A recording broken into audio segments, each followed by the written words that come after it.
Hi, once again a very warm welcome back to our channel. Friends మన మొదటి వీడియోలో మనం స్టాక్ మార్కెట్ అంటే ఏంటో క్లియర్ గా డిస్కస్ చేసుకున్నాము. ఆ వీడియోలోనే నేను 3 బేసిక్ క్వశ్చన్స్ కి ఆన్సర్ చేస్తానని చెప్పడం జరిగింది. కాకపోతే వీడియో లెంత్ బాగా లెంతీ అవడం వల్ల ఆ వీడియోలో మనం మొదటి క్వశ్చన్ మాత్రమే ఆన్సర్ చేసాము. ఈ వీడియోలో మనం సెకండ్ క్వశ్చన్ కి ఆన్సర్ చేయబోతున్నాం. సో ఫ్రెండ్స్ మన సెకండ్ క్వశ్చన్ ఏంటి అంటే why to invest in stock market?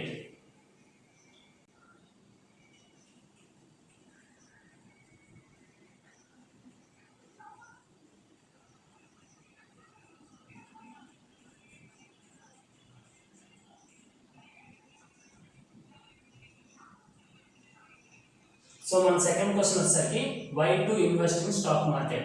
అసలు మనం స్టాక్ మార్కెట్ లో ఎందుకు ఇన్వెస్ట్ చేయాలో ఇప్పుడు తెలుసుకుందాం. సో అసలు ముందు ఎందుకు ఇన్వెస్ట్ చేయాలి అని తెలియాలి అంటే మనకి ఇన్ఫ్లేషన్ అంటే ఏంటో తెలియాలి.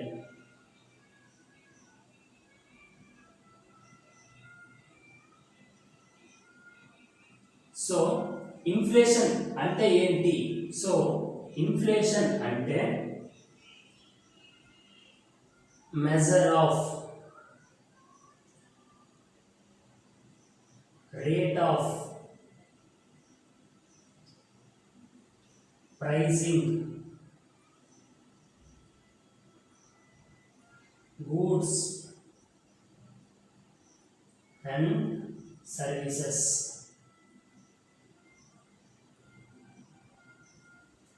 So inflation అంటే ఏంటి? measure of rate of pricing of goods and services. Inflation అంటే క్లియర్గా ఒక ఎగ్జాంపుల్తో డిస్కస్ చేద్దాం. ఫర్ ఎగ్జాంపుల్ ఏం లేదు, ఒక 200 రూపీస్ని పట్టుకొని మనం రైతు బజార్కి వెళ్ళినట్టయితే 5 years బ్యాక్ పట్టుకొని వెళ్ళినట్టయితే ఆ 200 రూపీస్ గాను మనకి ఆ బ్యాగ్ మనకి ఆ బ్యాగ్ ఫుల్గా వెజిటేబుల్స్ వచ్చాయి.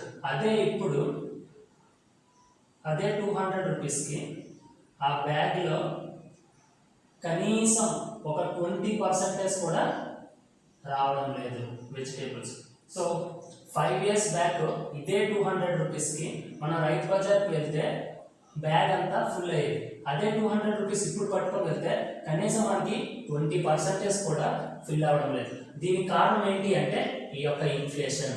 సో ఇన్ఫ్లేషన్ అంటే ఏదో ఒక ఐడియా వచ్చిందని నేను అనుకుంటున్నాను. సో ఇప్పుడు ఈ ఇన్ఫ్లేషన్ లో చాలా రకాలు ఉంటాయి. అందులో మనం 3 మేజర్ టైప్స్ ని డిస్కస్ చేద్దాం. సో ఆ 3 మేజర్ టైప్స్ ని డిస్కస్ చేసిన తర్వాత మీకు ఇన్ఫ్లేషన్ కోసం ఇంకాస్త బాగా అర్థమవుతుందని నేను అనుకుంటున్నాను.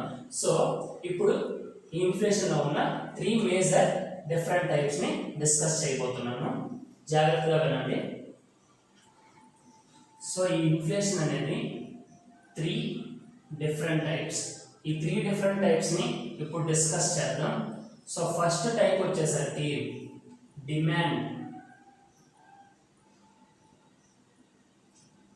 Demand pull inflation. And second type వచ్చేసరికి cost pull inflation. And third type వచ్చేసరికి బిల్ట్ ఇన్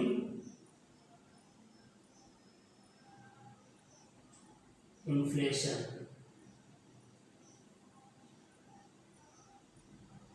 సో అసలు ఈ డిమాండ్ పుల్ ఇన్ఫ్లేషన్ అంటే ఏంటో ఇప్పుడు చూద్దాం.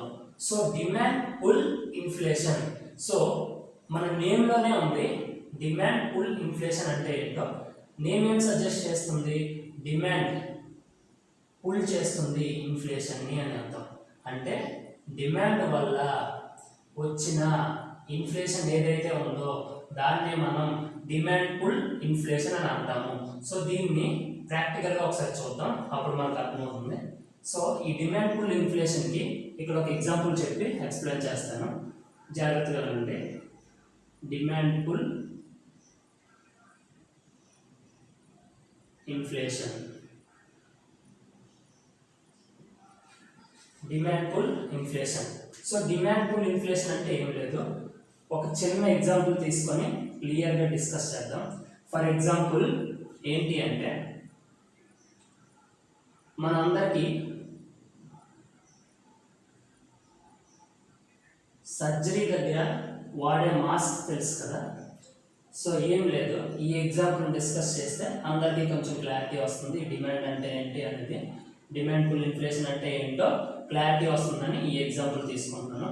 సో రీసెంట్గా మనం కోవిడ్ సిచ్యువేషన్ చూసినట్టయితే ఈ కోవిడ్ సిచ్యువేషన్లో ఈ సర్జరీ మాస్క్స్ చాలా అంటే చాలా ఇంపార్టెంట్ కదా.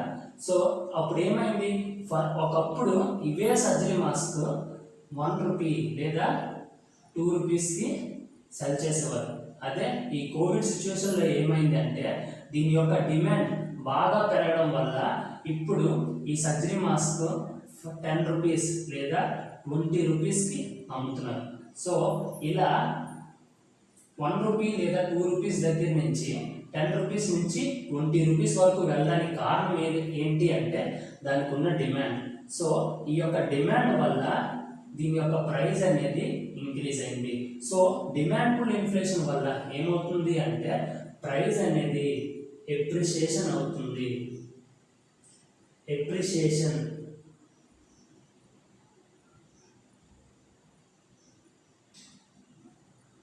ప్రైస్ అనేది ఎప్రిషియేషన్ అవుతుంది.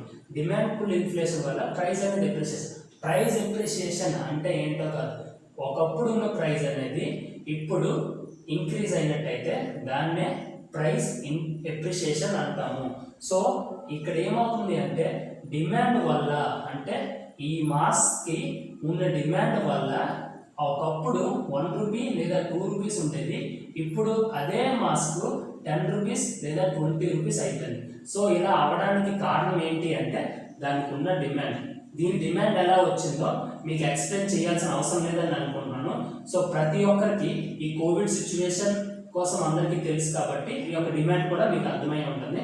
సో ఇలా ఒక ప్రోడక్ట్ అనేది డిమాండ్ వల్ల తనకున్న ప్రైస్ అనేది ఎప్రిషియేట్ అయితే దాన్నే డిమాండ్ పుల్ ఇన్ఫ్లేషన్ అంటారు. సో ఇప్పుడు అర్థమైంది అనుకుంటున్నా డిమాండ్ పుల్ ఇన్ఫ్లేషన్ అంటే ఏంటి, డిమాండ్ వల్ల ఇన్ఫ్లేషన్ అనేది ఇంక్రీజ్ అయినట్టయితే దాన్ని డిమాండ్ పుల్ ఇన్ఫ్లేషన్ అంటాము.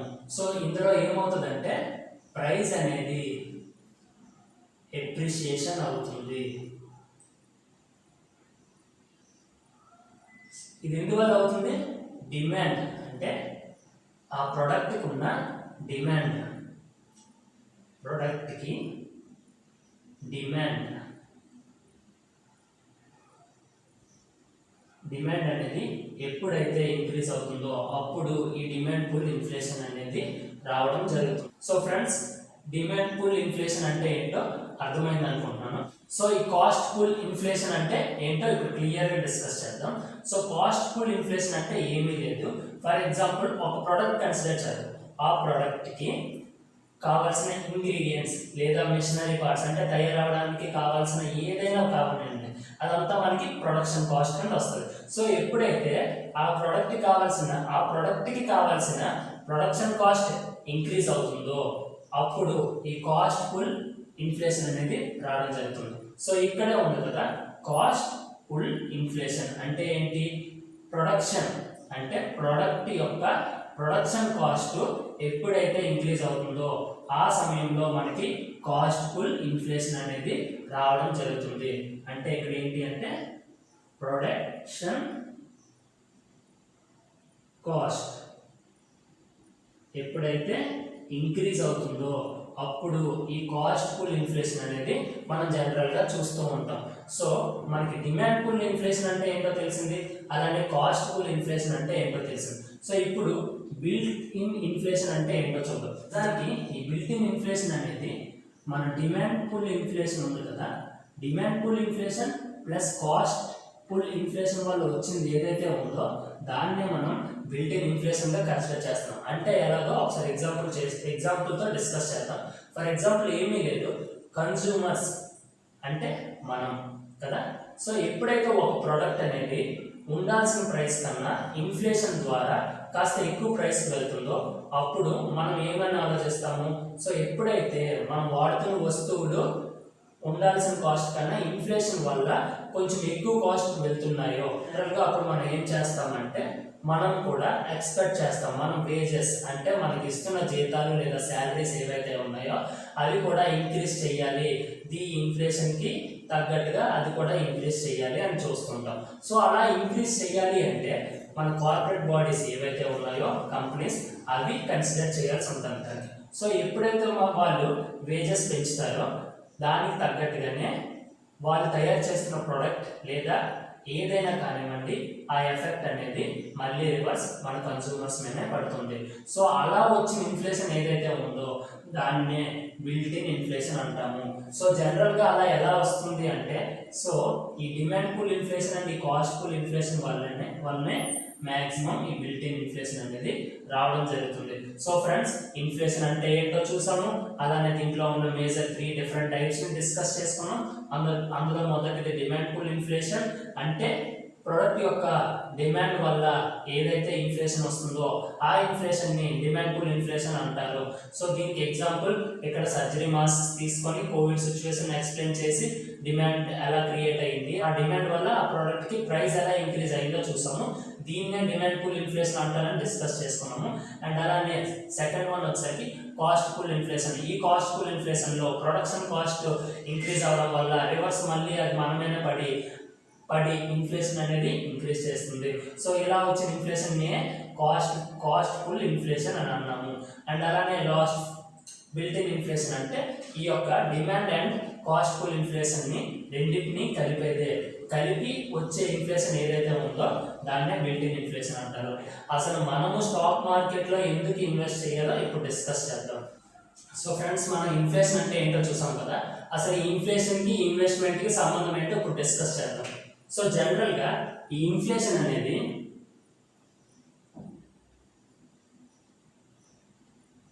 మన ఇండియాలోకి వచ్చేసరికి 6 to 6.95% ఉంది. ఎలా క్యాలిక్యులేట్ చేస్తారంటే ఓవర్ ఏ పీరియడ్ ఆఫ్ టైంకి, అంటే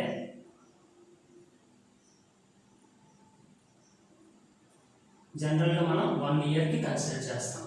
అంటే దాని అర్థం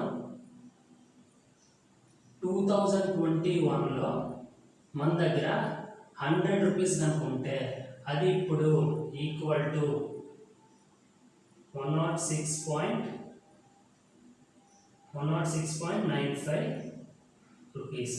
అర్థమైందా ఫ్రెండ్స్? అది ఎప్పుడు 2022లో.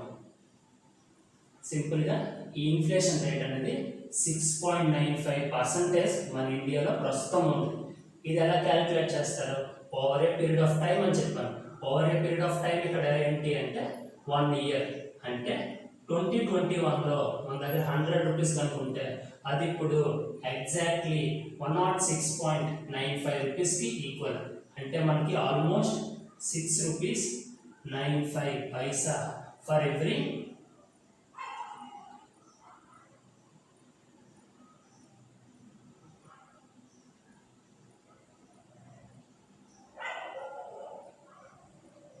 ఫర్ ఎవ్రీ 100 రూపీస్ అనమాట. అర్థమైంది కదా ఫ్రెండ్స్? ఇన్ఫ్లేషన్ యొక్క పర్సంటేజ్ మన ఇండియాలో ఎలా ఉంది, అండ్ అలానే అది ఇప్పుడు ఒక ఎగ్జాంపుల్తో అసలు ఎంతకి ఈక్వల్ చూసాము. సో ఇప్పుడు ఏంటి అంటే ఇన్ఫ్లేషన్ అంటే ఏంటో చూసాం కదా, ఇన్ఫ్లేషన్ రేట్ కూడా ఇండియాలో చూసాం కదా. జనరల్గా ఈ ఇన్ఫ్లేషన్ అనేది మన ఇండియాలో ఆర్బీఐ కంట్రోల్ చేస్తుంది. ఆర్బీఐ కొన్ని మానిటరీ పాలసీస్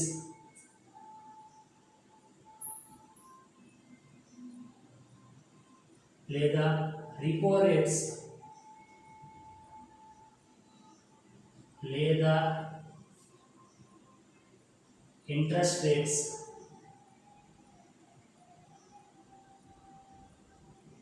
యూజ్ చేసి ఈ ఆర్బీఐ అనేది ఈ ఇన్ఫ్లేషన్ని కంట్రోల్ చేస్తూ ఉంటుంది మన ఇండియాలో. సో జనరల్గా ఈ ఇన్ఫ్లేషన్ అంటే ఏంటో ఇప్పుడు డిస్కస్ చేసుకున్న తర్వాత దీనికి ఈ ఇన్వెస్ట్మెంట్ ఎలా లింక్ అవుతుందో క్లియర్గా డిస్కస్ చేద్దాం. సో ఈ ఇన్ఫ్లేషన్ అనేది స్టాక్ మార్కెట్ ఇన్వెస్ట్మెంట్కి ఎలా రిలేట్ అవుతుందో ఒకసారి క్లియర్గా డిస్కస్ చేద్దాం. సో ఇన్ఫ్లేషన్ అనేది మన ఇండియాలో ఎంత ఉందని చెప్పాను, ఇన్ఫ్లేషన్ రేట్ 6.95% ఉంది. ఇది గుర్తుపెట్టుకోండి. ఈ ఇన్ఫ్లేషన్ నుంచి తప్పించుకోవాల్సి ఉంటుంది మన ఇండియాలో. ఎలా తప్పించుకుంటామంటే మన దగ్గర ఉన్న లేదా మనం సేవ్ చేస్తున్న అమౌంట్ని సక్సెస్ఫుల్గా ఇన్వెస్ట్ చేయగలిగితే అబౌవ్ 6.95% ఆఫ్ రిటర్న్ని మనం ఎక్కడైనా ఇన్వెస్ట్ చేసి తీయగలిగితే అప్పుడు దాన్ని బెస్ట్ ఇన్వెస్ట్మెంట్గా కన్సిడర్ చేయొచ్చు. సో అసలు ఎందుకు ఇన్వెస్ట్ చేయాలి అంటే ఈ ఇన్ఫ్లేషన్ నుంచి మనం తప్పించుకోవడం కోసం కన్ఫామ్గా మనం మన మనీని ఎక్కడో దగ్గర ఇన్వెస్ట్ చేయాల్సి ఉంటుంది. ఇన్వెస్ట్మెంట్ స్కీమ్స్ మన ఇండియాలో ఏవేవి ఉన్నాయో ఒకసారి క్లియర్గా డిస్కస్ చేద్దాం. అండ్ అలానే వాళ్ళు ప్రొవైడ్ చేసే ఇంట్రెస్ట్ రేట్లు కూడా డిస్కస్ చేద్దాం. సో వాళ్ళు ప్రొవైడ్ చేసే ఇంట్రెస్ట్ రేట్స్ని ఈ ఇన్ఫ్లేషన్తో కంపేర్ చేద్దాం. అప్పుడు మనకు తెలుస్తుంది ఇన్ఫ్లేషన్ అండ్ ఇంట్రెస్ట్ రేట్ని కంపేర్ చేయడం వల్ల మనకి ఏ స్కీమ్ బెటరో అండ్ ఎందుకు బెటరో డిస్కస్ చేసుకుందాం. సో మన ఇండియాలో ఉన్న ఇన్వెస్ట్మెంట్ స్కీమ్స్ చూద్దాం ఇప్పుడు. సో ఫస్ట్ ఏంటి అంటే savings account and second one వచ్చేసరికి ఫిక్స్డ్ డిపాజిట్స్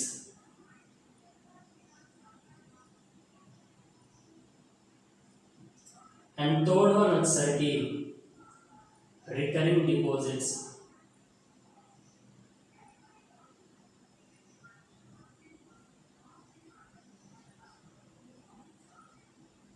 సో ఫస్ట్ ఈ 3 కోసం డిస్కస్ చేసిన తర్వాత రిమైనింగ్ డిస్కస్ చేద్దాం. So first savings account.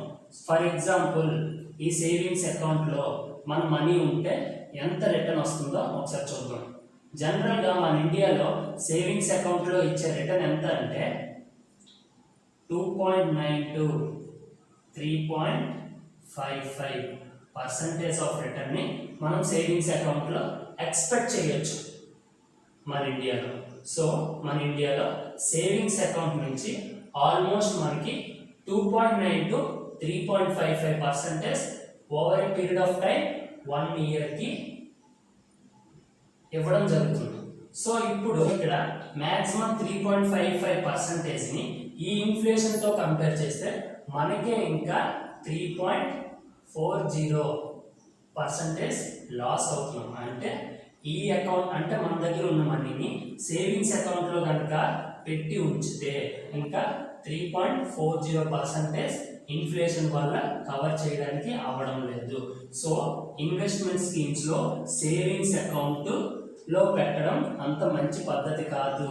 So ఇది ఎందుకు కాదో పర్సెంటేజ్ ఆఫ్ రిటర్న్ని అండ్ అలానే మన ఇండియాలో ఉన్న 6.95 ఇన్ఫ్లేషన్ రేట్తో కంపేర్ చేసి చూస్తే ఈ సేవింగ్స్ అకౌంట్లో మనీ ఉంచడం అంత కరెక్ట్ కాదు. సో నెక్స్ట్ వచ్చేసరికి ఈ ఫిక్స్డ్ డిపాజిట్స్. జనరల్గా ఈ ఫిక్స్డ్ డిపాజిట్స్లో మనకి ఆల్మోస్ట్ 5.35% నుంచి 6.95% వరకు ఇస్తున్నారు. అంటే ఇది ఆల్మోస్ట్ ఈక్వల్ టు ఈ యొక్క ఇన్ఫ్లేషన్ అన్నమాట. అంటే ఫిక్స్డ్ డిపాజిట్లో కనుక మన మనీని కనుక సేవ్ చేసినట్టయితే ఆ యొక్క మనీకి మనకు ఆల్మోస్ట్ 6.95% రిటర్న్ వస్తుంది. ఈ యొక్క 6.95%ని ఇన్ఫ్లేషన్తో కంపేర్ చేస్తే ఎగ్జాక్ట్గా ఈక్వల్ అవుతుంది. అంటే మనకున్న మనీని మనం ఫిక్స్డ్ డిపాజిట్లో కనుక పెడితే మనం ఇన్ఫ్లేషన్ నుంచి కోస్తో తప్పించుకోవచ్చు. సో జనరల్గా ఈ ఫిక్స్డ్ డిపాజిట్స్ అనేది సేవింగ్స్ అకౌంట్ కన్నా కొంచెం బెటర్ ఆప్షన్ అని చెప్పవచ్చు. కాకపోతే మన మనీని సక్సెస్ఫుల్గా ఎప్పుడు ఇన్వెస్ట్ చేసామని చెప్పాము 6.95% కంటే ఎక్కువ రిటర్న్ వచ్చే స్కీమ్ ఏదైతే ఉంటుందో అందులో కనుక మనం ఇన్వెస్ట్ చేస్తే అప్పుడు మన ఇన్వెస్ట్మెంట్ అనేది బెస్ట్ ఇన్వెస్ట్మెంట్గా కన్సిడర్ చేయొచ్చు. ఇంకా మిగతా వాటిలో అలాంటిది ఏమైనా ఉందో లేదో చూద్దాం. సో నెక్స్ట్ వన్ వచ్చేసరికి రికరింగ్ డిపాజిట్స్. ఈ యొక్క రికరింగ్ డిపాజిట్స్లో మనకి ఆల్మోస్ట్ 6.1 to 7.5% రిటర్న్ ఉంటుంది. రికరింగ్ డిపాజిట్స్లో ఆల్మోస్ట్ 6.1 to 7.5% రికరింగ్ డిపాజిట్స్లో మనం ఇంట్రెస్ట్ చూడవచ్చు. ఇది ఒకప్పుడు, కానీ ఇప్పుడు ఆల్మోస్ట్ మనకి 5.35% టు 6.9% మాత్రమే ఈ రికరింగ్ డిపాజిట్స్లో కూడా ఇవ్వడం జరుగుతుంది. సో ఈ రికరింగ్ డిపాజిట్స్లో వచ్చే పర్సంటేజ్ ఆఫ్ రిటర్న్ కూడా ఆల్మోస్ట్ ఈక్వల్ టు ఈ యొక్క ఇన్ఫ్లేషనే. సో జనరల్గా ఈ ఇన్ఫ్లేషన్ అనేది మనం తీసుకున్న సేవింగ్స్ అకౌంట్ అవ్వచ్చు, లేదా ఫిక్స్డ్ డిపాజిట్స్ అవ్వచ్చు, లేదంటే రికరింగ్ డిపాజిట్స్లో అవ్వచ్చు, మూడింటిలో కంపేర్ చేసినా సరే మనకి ఒక్క దాంట్లో కూడా 6.95% అంటే ఇన్ఫ్లేషన్ దాటి ఇచ్చే రిటర్న్ ఏది లేదు. ఓవరాల్గా చూస్తే సేవింగ్స్ అకౌంట్ అవనివ్వండి, ఫిక్స్డ్ డిపాజిట్స్ అవనివ్వండి, రికరింగ్ డిపాజిట్స్ అవనివ్వండి, ఎందులో చూసినా సరే మన మనీని ఇన్ఫ్లేషన్ నుంచి కాపాడలేకపోతున్నాము. సో ఇప్పుడు కాపాడలేకపోవడం పక్కన పెట్టండి, కాకపోతే మన బెస్ట్ ఇన్వెస్ట్మెంట్ అంటే ఏమని చెప్పుకున్నాము, ఎప్పుడైతే మన బెస్ట్ ఇన్వెస్ట్మెంట్ ఏమని చెప్పుకున్నాము, ఎప్పుడైతే 6.95% కంటే అబోవ్ రిటర్న్ ఇచ్చే స్కీమ్ ఏదైతే ఉంటుందో అది దాన్ని మనం బెస్ట్ ఇన్వెస్ట్మెంట్ స్కీమ్ కింద తీసుకున్నాము. సో ఇప్పుడు 6.95% కన్నా ఎక్కువ రిటర్న్ ఇచ్చే ఏదైనా ఉందో లేదో డిస్కస్ చేద్దాం. అలానే ఇప్పుడు వరకు మనం 3 చూసాము, నెక్స్ట్ ఇంకో 2 to 3 ఉన్నాయి, అవి డిస్కస్ చేసుకున్నాం, దాంతో కూడా కంపేర్ చేసుకున్నాం. అప్పుడు మనకు తెలుస్తుంది అసలు స్టాక్ మార్కెట్లో మనం ఎందుకు ఇన్వెస్ట్ చేయగలం. సో ఫ్రెండ్స్, మన నెక్స్ట్ ఇన్వెస్ట్మెంట్ స్కీమ్ వచ్చేసరికి జనరల్గా మనకు తెలుసు లైఫ్ ఇన్సూరెన్స్ కంపెనీస్.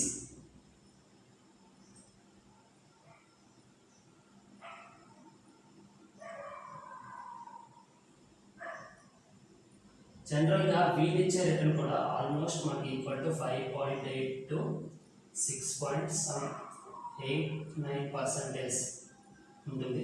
కాకపోతే ఈ లైఫ్ ఇన్సూరెన్స్ కంపెనీస్లో చాలా స్కీమ్స్ ఉంటాయి, అండ్ ఈ స్కీమ్స్ కూడా జనరల్గా over a period of time అనేది ఉంటుంది.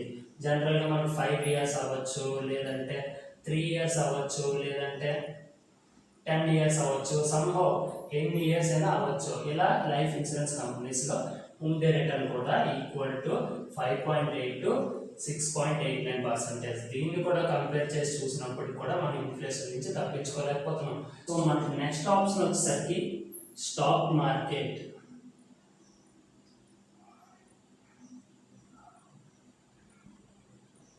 సో ఈ స్టాక్ మార్కెట్ అంటే ఏంటో చూసాం కదా ఆల్రెడీ. అసలు ఈ స్టాక్ మార్కెట్లో వచ్చే రిటర్న్ ఎంత అంటే మినిమం 15%. మినిమం 15%. ఏంటి నిజంగా 15% వస్తాయి అంటే వస్తుంది ఫ్రెండ్స్. ఎలా అంటే ఫర్ ఎగ్జాంపుల్ ఏమీ లేదు, మన స్టాక్ మార్కెట్లో మనకి బ్లూ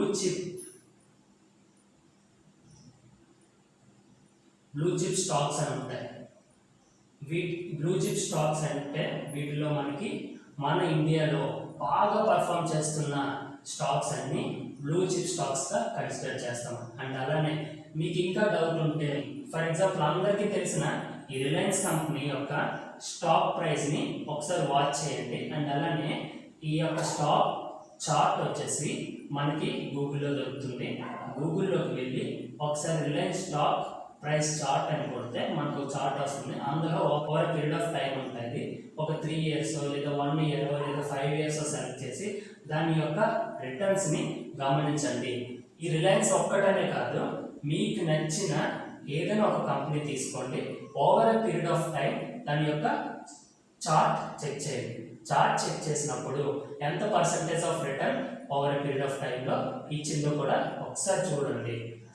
నేను కొన్ని కంపెనీస్ చెప్తాను, కావాలంటే ఒకసారి చెక్ చేయండి. రిలయన్స్ అవనివ్వండి, మనకు బాగా చూస్తున్న కంపెనీస్ మనకు తెలిసి అందరికీ బాగా టాటా, వీటిలో గోల్డ్ కంపెనీస్ ఉంటాయి, టీసీఎస్ ఐటీ సెక్టర్లో, లేదంటే స్టీల్ టాటా స్టీల్, లేదు అంటే టాటా మోటార్స్, లేదు అంటే టాటా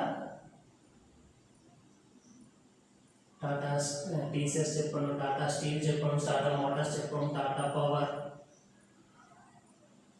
మహీంద్రా, విప్రో, ఇన్ఫోసిస్,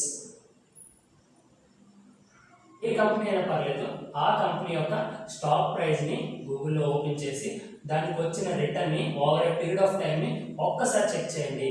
సో ఒకసారి చెక్ చేసిన తర్వాత మీకంటూ ఒక క్లారిటీ వస్తుంది.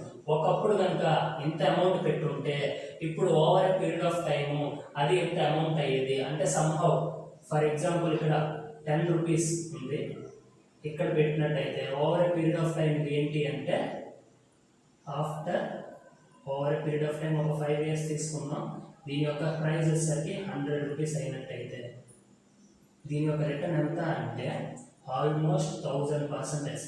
ఇలా అవ్వకపోవచ్చు, కానీ మీరు ఒకసారి కన్సిడర్ చేయండి. రిలయన్స్ అన్నాను, మహీంద్రా అన్నాను, విప్రో అన్నాను, ఇన్ఫోసిస్ అన్నాను, మీకు నచ్చిన కంపెనీ తీసుకోండి. నచ్చిన కంపెనీ తీసుకొని స్టాక్ ప్రైస్ చార్ట్ని ఓపెన్ చేయండి. ఓపెన్ చేసి ఒక 5 years పీరియడ్ని ఎంచుకోండి. 5 years పీరియడ్లో ఫస్ట్ స్టార్టింగ్ ఎంత ఉంది అండ్ ఫైనల్గా ఎంత ఉందో ఒకసారి చెక్ చేయండి. సో దాని యొక్క ప్రైస్ని క్యాలిక్యులేట్ చేసి ఎంత పర్సంటేజ్ ఆఫ్ రిటర్న్ ఇచ్చిందో ఒక్కసారి చెక్ చేయండి. ఈసారి మీరు చెక్ చేసిన తర్వాత మీకు ఒక డౌట్ వస్తుంది, నిజంగా స్టాక్ మార్కెట్లో ఎంత రిటర్న్ ఇచ్చే కంపెనీస్ ఉన్నాయా అని డౌట్ వస్తుంది. సో ఇప్పుడు ఏంటి అంటే నిజంగా ఉన్నాయో లేదో పక్కన పెట్టండి, నేను ఒకటి చెప్తాను, అది జాగ్రత్తగా వినండి. ఏంటి అంటే మార్కెట్లో కొన్ని లక్షల కోట్ల డబ్బులు ఉన్నాయి. ఆ లక్షల కోట్ల డబ్బుల్లో మనకి మినిమం నాలెడ్జ్ ఉన్నా సరే మనం మంచి ప్రాఫిట్స్ తీసుకోగలము, మంచి రిటర్న్ తీసుకొని బయటికి వెళ్ళొచ్చు. సో ఆ మినిమం నాలెడ్జ్ ఇవ్వడానికి నేను రెడీగా ఉన్నాను. సో స్టాక్ మార్కెట్ నేర్చుకోవాలని ఇంట్రెస్ట్ ఉందో వాళ్ళు తప్పకుండా మన ఛానల్ని సబ్స్క్రైబ్ చేయండి. సో ఫ్రెండ్స్, ఇప్పుడు ఏంటి కంక్లూడ్ చేయబోతున్నానంటే స్టాక్ మార్కెట్లో మీరు ఏ కంపెనీ అయినా తీసుకోండి, ఆ కంపెనీ యొక్క స్టాక్ ప్రైస్ చార్ట్ ఓపెన్ చేసి దాని యొక్క rate of return over a period of time check చేయండి. ఎంత పర్సంటేజ్ ఉందో ఒకసారి చెక్ చేయండి. సో అప్పుడు మీకు ఒక క్లారిటీ వస్తుంది. సో ఇప్పుడు ఆ రిటర్న్ని మనం ఈ ఇన్ఫ్లేషన్తో కంపేర్ చేస్తే అప్పుడు మనం ఆ యొక్క రిటర్న్ అనేది అబోవ్ 6.95% ఉంటుంది. సో అప్పుడు మనం ఆ యొక్క ఇన్వెస్ట్మెంట్ని బెస్ట్ ఇన్వెస్ట్మెంట్గా కన్సిడర్ చేయొచ్చు. అందుకని చెప్పి నేను స్టాక్ మార్కెట్ని యాజ్ ఎ బెస్ట్ ఇన్వెస్ట్మెంట్గా తీసుకోవడం జరిగింది. అందుకనే నేను ఈ స్టాక్ మార్కెట్లో ఎందుకు ఇన్వెస్ట్ చేయాలో చెప్పే ముందు అసలు ఇన్ఫ్లేషన్ అంటే ఏంటో చెప్పడానికి మెయిన్ రీజన్.